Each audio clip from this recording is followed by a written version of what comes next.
friends. Welcome to Pause and Ponder. This is Deirdre Lewis, Kids Ministry Director here at CIC. Today we are reading Psalm 65, 1 through 13, with a focus on verses 8 through 9. Let's read.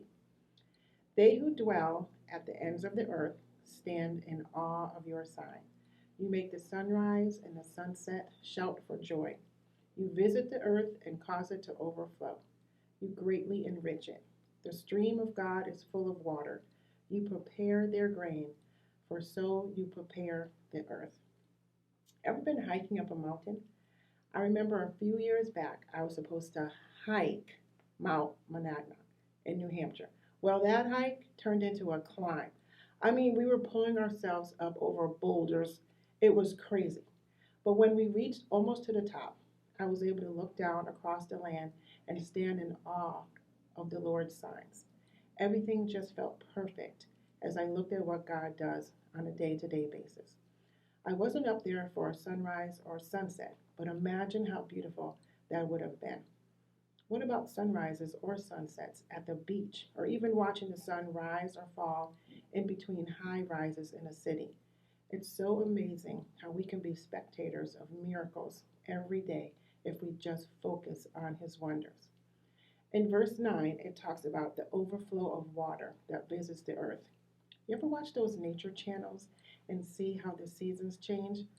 Look how much God takes care of the plains and fields. Rain and snow visit the earth, making things grow and come to life again.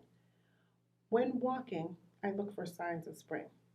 I often try to spot buds growing from the trees or the first sign of plants peeking out of the ground. Ever wonder where that saying comes from? April showers bring May flowers. Google says it is a reminder that even the most unpleasant of things, in this case heavy rains of April, can bring about very enjoyable things like flowers and plants. Hurricanes and floods can rip through neighborhoods, but every year we see daffodils, tulips, pansies, magnolias, the list goes on. A familiar verse, Psalms 35b. Weeping may stay for the night, but rejoicing comes in the morning.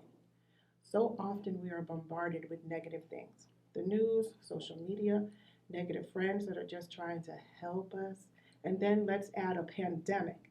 We could easily fall into this state of sadness or even depression. Friends, let's do as the earth does. There may be times when things look bleak and there is no way flowers can possibly bloom, but we serve a God who makes grasslands of the wilderness overflow. Hills clothed with gladness. Meadows are covered with flocks and valleys are mantled with grain. They shout for joy and sing. Let's join the earth and be filled with awe at His wonders. Thanks for joining me today as we pause and ponder. Be blessed.